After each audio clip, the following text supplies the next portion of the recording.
आज हम पढ़े जीवन पर्यटन अधिगम के स्थान और समाज। पाठ तीसरा।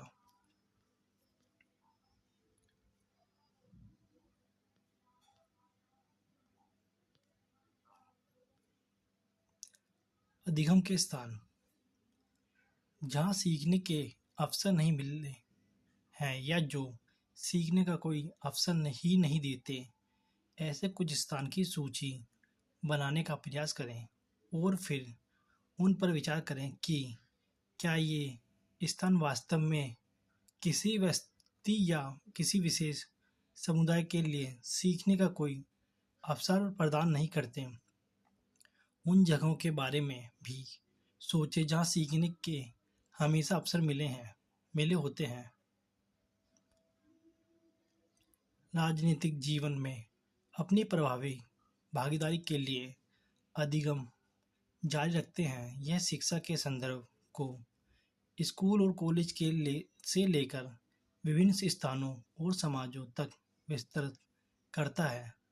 आप जानते हैं कि अधिगम का अवसर या गतिविधियां होने पर किसी भी समय और किसी भी स्थान पर अधिगम हो सकता है, लेकिन शिक्षा का तात्पर्य मूल्यांकन के साथ शिक्षण और अधिगम दोनों है, जबकि अधिगम शिक्षण या मूल्यांकन पर निर्भर नहीं है, क्योंकि यह इन सभी से स्वतंत्र हो सकता है।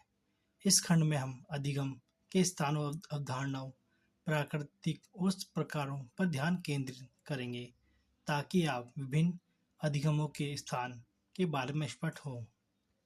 अधिगम के स्थानों की अवधारणाएं।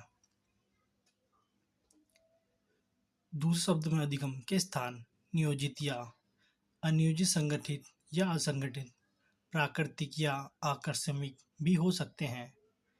यह एक ऐसा जगह है या स्थान है जहाँ व्यक्ति में अधिगम होता है, भले ही कोई शिक्षण हो रहा हो या नहीं। इसका अर्थ यह है कि किसी भी व्यक्ति को अधिगम के स्थान के संपर्क में आने से अधिगम के अवसर मिलने की उम्मीद है।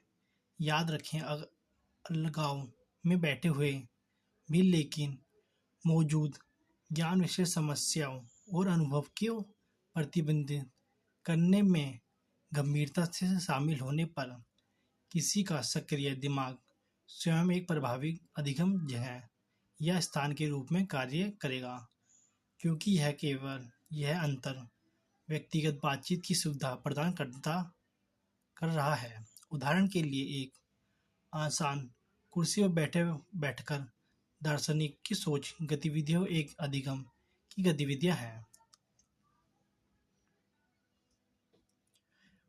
उनकी समझ को आकार देते हैं, इसलिए प्रत्येक स्थान जो अपने दिए गए स्थानों या वातावरणों के भीतर व्यक्ति की अंतर्क्रिया के लिए प्रदान करता है, उस अधिगम का एक स्थान माना जाता है। इसके अलावा एक स्थान हमें यह भी सिखाते हैं कि हम जिन स्थानों पर कब्जा करते हैं उनमें खुद को कैसे फिट किया जाती, और यह भी कि कैसे दूसरों को भी खुद को फिट करने के लिए रेगिस्तान की अनुमति दी जाए।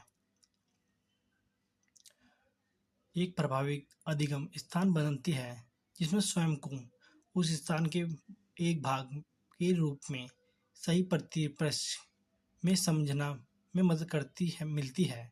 सबसे पहले प्रत्येक व्यक्ति को किसी दिए गए स्थान, घर, समुदाय, समाज या दुनिया में खुद की भूमि, मिनी प्लेस या स्पेस को जानना चाहिए, जैसे कि अधिगम का स्थान माना जाता है।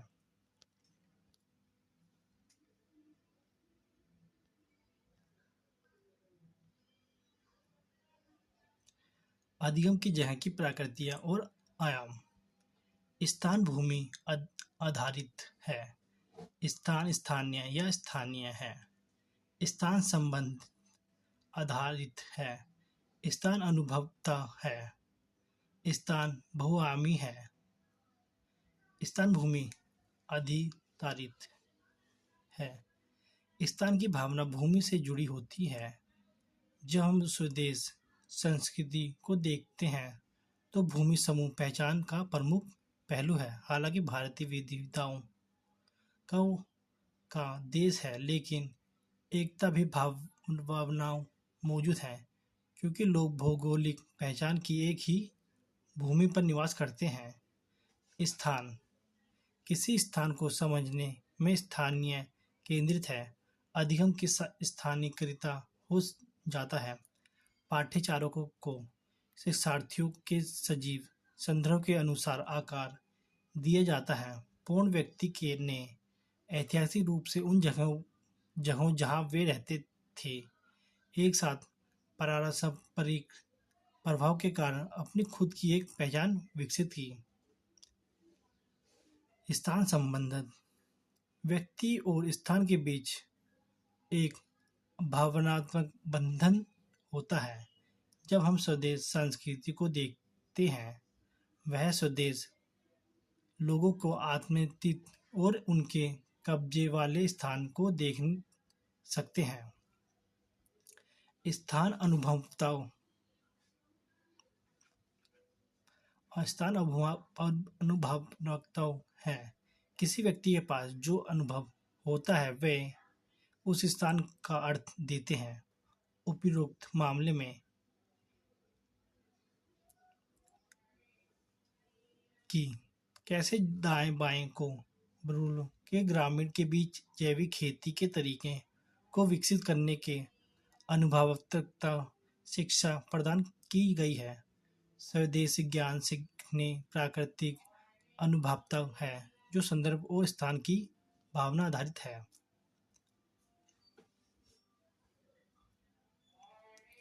ये सब हमें स्थान के बारे में अधिगम शहर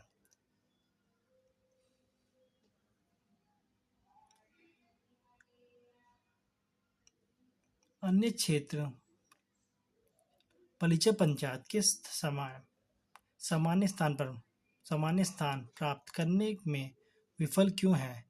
ये कुछ ऐसे सवाल हैं जो विभिन्न मीडियाओं में इस तरह की खबरें पढ़ते समय हमारे ध्यान आकर्षित करते हैं। यह वह जगह है जहाँ अधिगम शहर क्षेत्र और समाज बहु प्रासंगिकता रखते हैं। कोई स्थान अधिगम शहर कैसे बनता है, इसके कारण पर चर्चा करने से पहले हम इस अवधारणा पर के विकास पर चर्चा करेंगे। इस शब्द का प्रयोग मुख्य रूप से नीति क्षेत्र में और व्यावसायिक के समुदाय के बीच चीजों के निर्पसन को बेहतर तरीके से निपटाने के दौरान किया जाता है। यह संदर्भ के आधार पर विभिन्न अर्थों में प्रयोग किया जाता है। हालांकि शब्द अधिगम शिक्षा से संबंधित है और अधिकतर इसका संबंध शासन एवं राजनीति से भी है। शहर शिक्षा व प्रतीक्षा प्रदान करने को अपने एक वैधानिक कर्तव्य से परे जाते हैं और इसके बजाय अपने सभी नागरिकों की क्षमता को बढ़ाने के लिए अधिगम अवसर को प्रावधान उचित और सक्रिय प्रचार के माध्यम से एक जीवित सहभागी सांस्कृतिक रूप से जागरूक और आर्थिक रूप से उत्साहित मानव वातावरणों को बनाते हैं।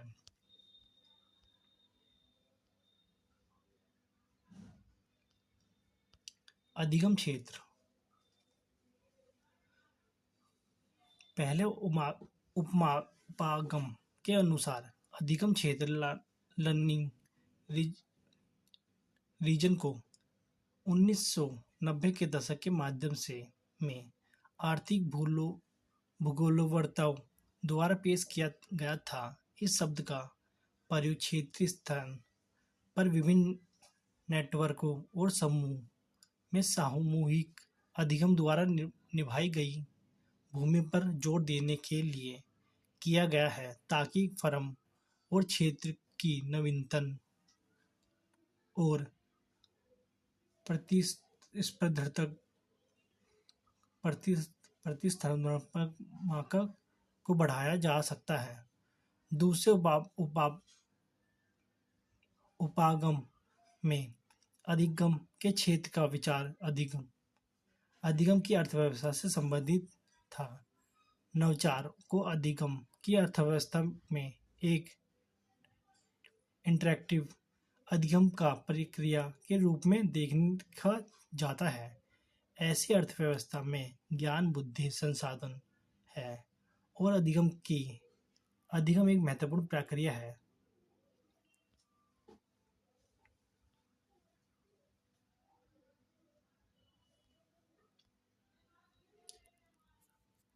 शब्द अधिगम क्षेत्र एक स्पष्ट पहचान, सीमाओं और सरकारों के किसी रूप के स्थान के साथ एक क्षेत्र के संबंधन के बारे में सोचने के तरीके के रूप में प्रयोग किया जाता है। जैसे कि नाम का तात्पर्य है, अधिगम के क्षेत्र ज्ञान के भंडार के रूप में कार्य करते हैं और ज्ञान, विचार और अधिगम के प्रभाव के लिए वातावरण बनाते हैं। अधिगम क्षेत्र वैसे स्थानों पर नवाचार, आर्थिक विकास और तकनीकी संगठनों के स्रोत बना जाते हैं। अधिगम समुदाय अधिगम समुदाय मतलब कहीं सीखने बैठते हैं, उनके बारे में जानकारी प्राप्त करते हैं। हम जानते हैं कि जीवन पर्यटन अधिगम की प्रकृति व्यक्ति केंद्र होती है। जब एक समुदाय एक स्थान विशिष्ट एक आर्थिक कार्यकर्तम प्रणाली में है, एक समुदाय को मनुष्य के एक बहुपीड़ित समूह के रूप में परिभाषित किया जा सकता है, जो काम या भूमिका में लगे हुए हैं और जिनके पहचान और उनके द्वारा निभाई जाने वाली भूमिकाओं और समूह गतिविधियों में उनके संबंध से आकार लेती हैं। एक समुदाय इस अर्थ में बहुपीड़ित है कि इसके अलावा उम्र के व्यक्ति होते हैं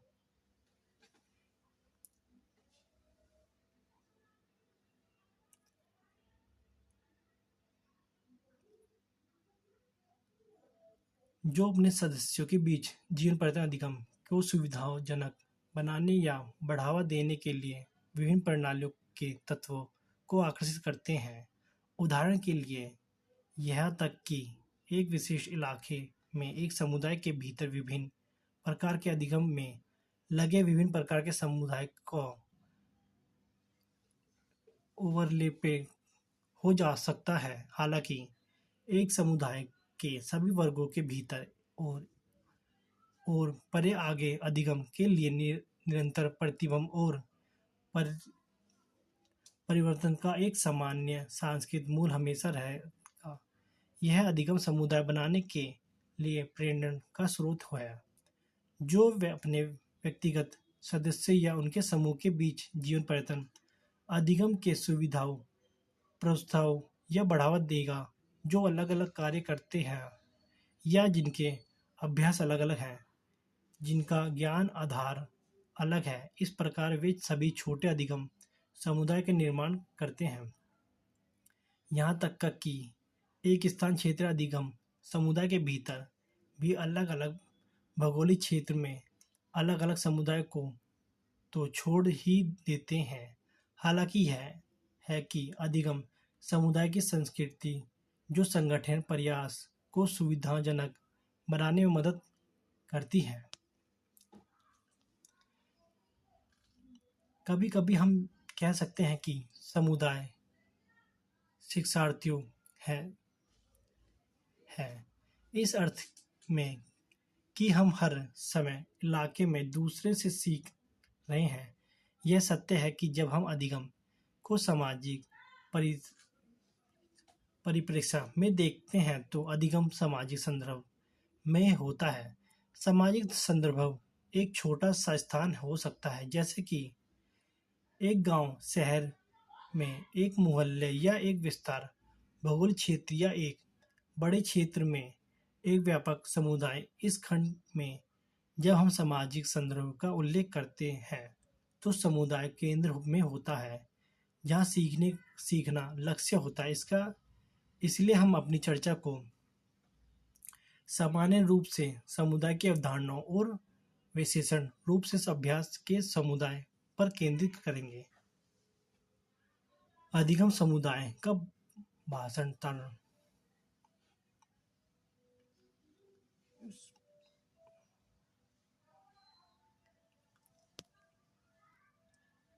ये अभ्यास के समुदाय सीओपी एक समुदाय वास्तविकता विभिन्न सौंदर्य विकसित सांस्कृतिक और वैश्विक दृष्टिकोण पर आधारित होता है। कम्युनिस्ट ऑफ प्रैक्टिस सीओपी का वर्णन करते हैं हुए इस दो अवधारणाओं यानी अभ्यास और समुदाय के जुड़े के रूप में माना जाता है।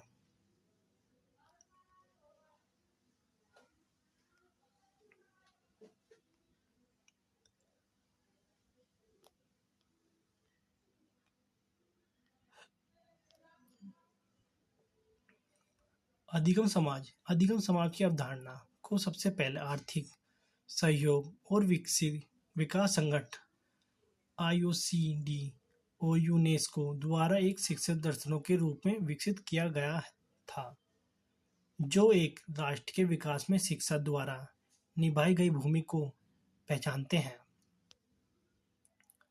जो अनुप्रयोग के रूप में जीवन पर्यटन और जीवन भर रहता है। जीवन पर्यटन अधिगम का आधार एक अधिगम समाज का अस्तित्व है, जो सदस्य एक बीच जीवन पर्यटन अधिगम की सुविधा प्रदान करने में सक्षम है। अधिगम समाज व्यक्ति को जीवन पर्यटन अधिगम में सक्षम बनाते हैं और व्यक्तियों को बढ़े समाज में बुद्धिमान का रूप में पारंपरिक व्यवहार करने की अनुमति भी देते हैं।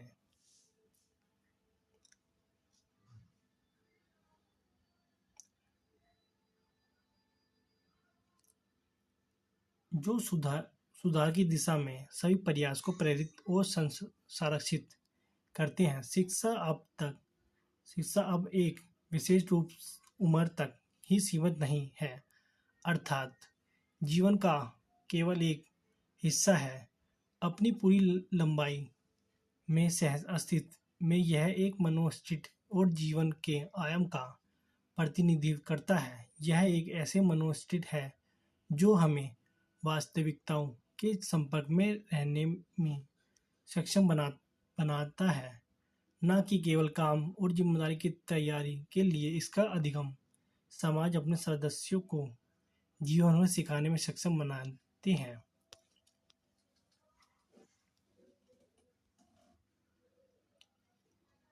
औद्योगिक समाज को मानव समाज का विकास माना जाता है। प्रत्येक समाज में सामान्य संस्कृति और सामान्य उद्देश्य वाले लोग होते हैं और यह समाज के विभिन्न वर्गों की अनिश्चितताओं को भी दर्शाते हैं। समाज का आमतौर पर औद्योगिकरण के अपने स्तर के एक स्पष्ट के साथ वर्गीकरण किया जा सकता है। ये देख लीजिए।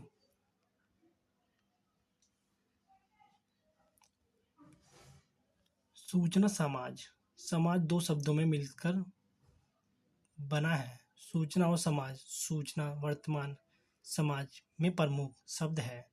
हम सभी अपने दैनिक जीवन में सूचनाओं का उपयोग करते हैं।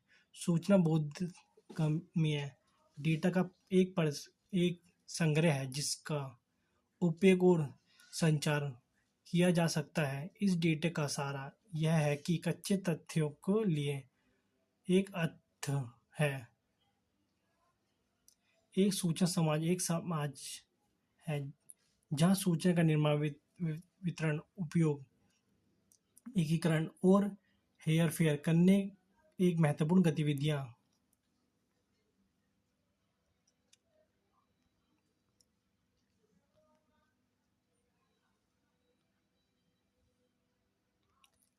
सूचना समाज के लक्षण। उपयुक्त चर्चा में हम सूचना समाज की कुछ महत्वपूर्ण विशेषता के रूप में निम्नलिखित की पहचान करने में सक्षम बनती हैं।